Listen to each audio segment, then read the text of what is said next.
Welcome back. All right, so in my continuing look at teams that missed the playoffs in 2025, we're up to the Columbus Blue Jackets. Columbus had a much better year than anyone expected, considering the passing of Johnny Gaudreau and the expectations that this team would have its struggles. They had a ton of cap space they didn't really use, and Don Waddell's talked about next year, and he doesn't plan to use up all the cap space this summer either, with the idea that, if the cap's going to keep going up, you're going to have some money for the following summer. So this could be a team to watch. So 2023, 2024, they finished 27, 43, and 12 for 66 points. And then they went out and they got Sean Monahan. The idea was Monahan could play with Gaudreau, and of course, then Gaudreau passes. And this year, the expectations were pretty low.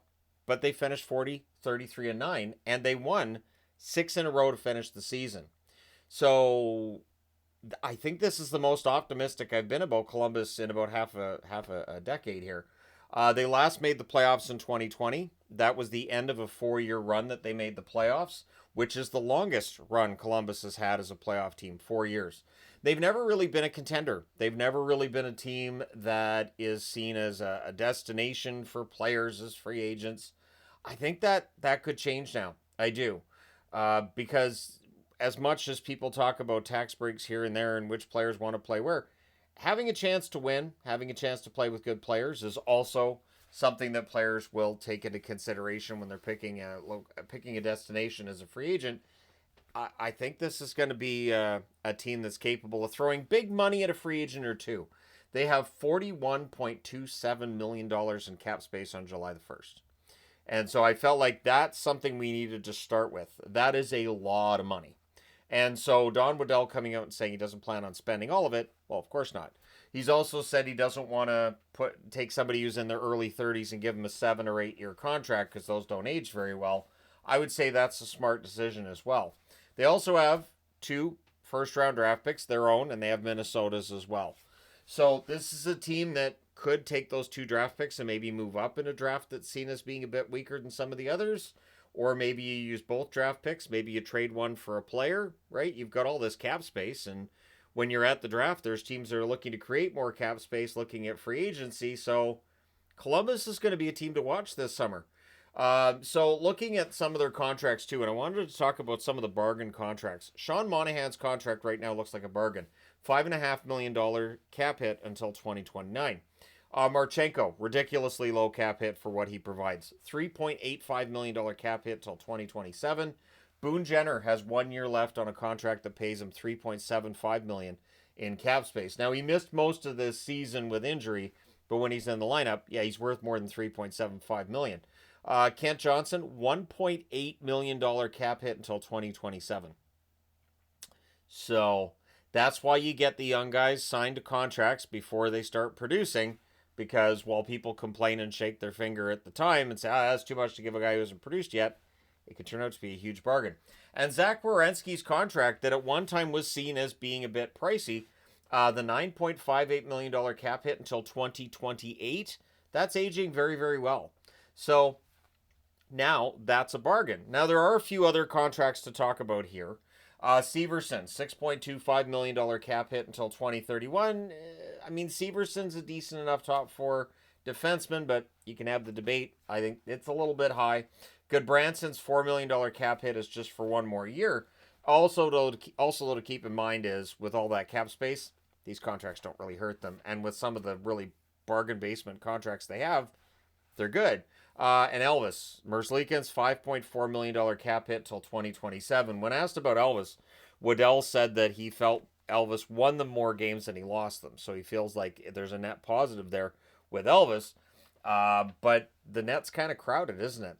So getting into free agents, they're unrestricted free agents. Luke Cunnin, who's just a rental at the deadline.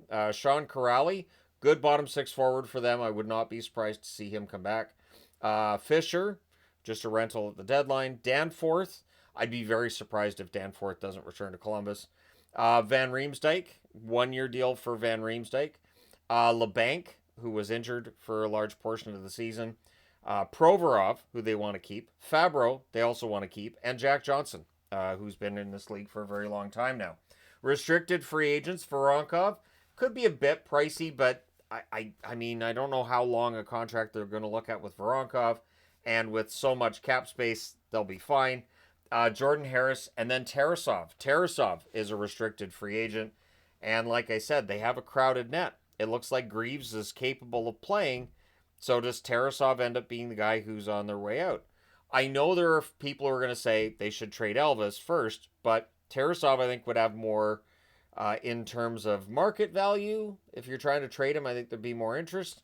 Elvis, you're probably going to have to take another contract back. It may not be a great contract, which, yes, they can afford to do.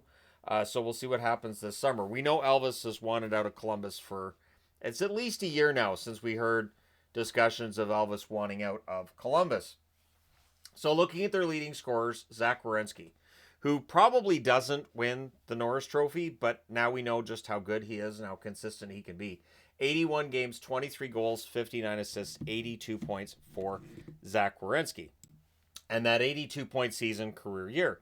Marchenko, 79 games, 31 goals, 43 assists, 74 points. Marchenko, fantastic season for him. Kent Johnson, 68 games, 24 goals, 33 assists, 57 points. Sean Monahan played 54 games, had 19 goals, 38 assists, 57 points. More than a point per game for Monahan this year.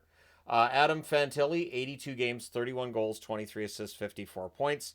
Fantilli's become my favorite player in Columbus.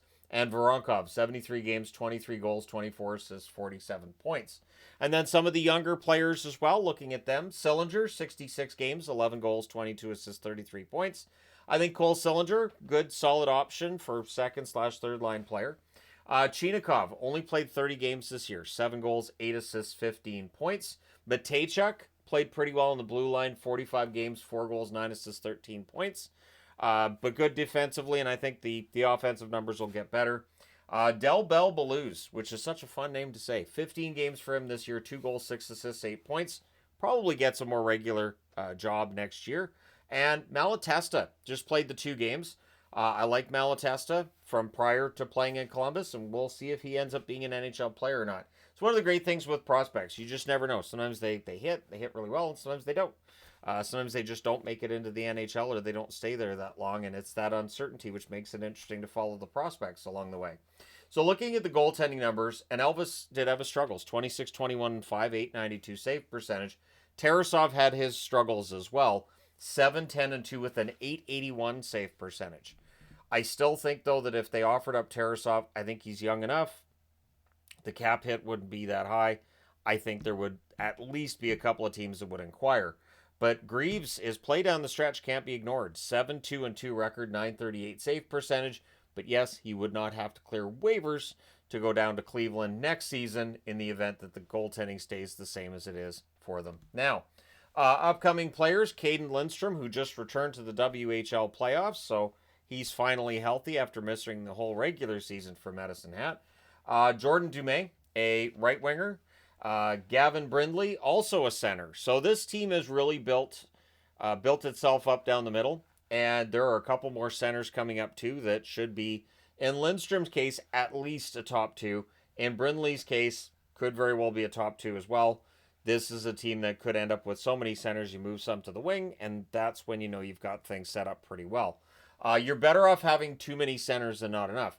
And then Stanislav Svozil on the blue line as well could find himself getting more regular shifts next year. We shall see. So Coach Dean Evason came in. I think he did a great job. I do.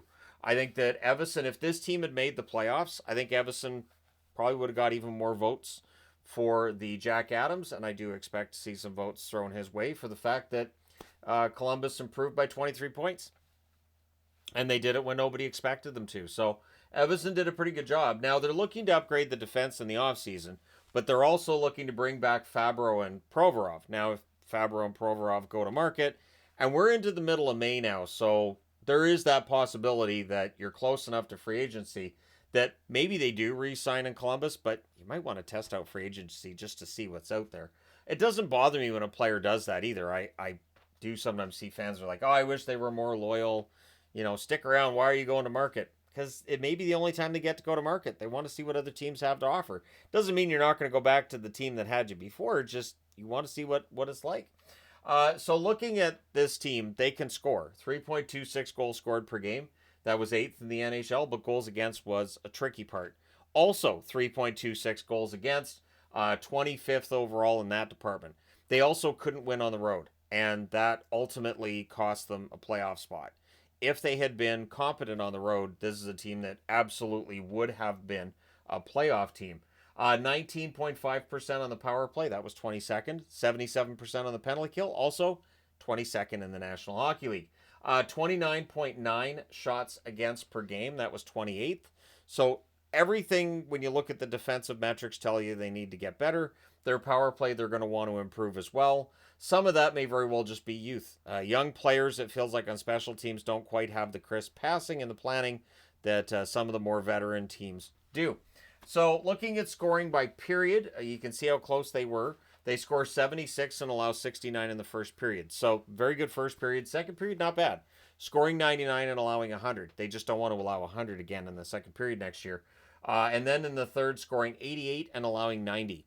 Columbus games were bonkers this year. In overtime, they scored 4 times and they allowed 8 goals. So that is another area where if they could have improved their 3-on-3 play in overtime, then they'd be a playoff team. And if we'd had Washington-Columbus, sure, Washington probably wins that round as well, but could have been fun at any rate. Because Columbus would have given Washington something a little bit different.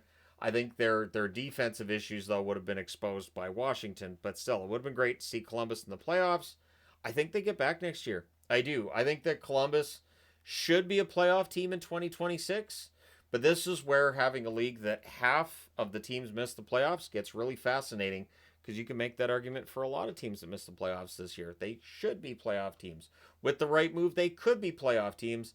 And that's part of what I love about what I do, and talking to all you fine people every day on the internet about hockey. So there you go. Let me know your thoughts in the comment section below, as always. I feel like this is the most optimistic video I've done on Columbus after they missed the playoffs. And I did not expect that before the season got rolling. So let me know your thoughts. Hit like and subscribe in the event you may not have done so already. Thank you guys so much for all your support as always. I will talk to you again soon.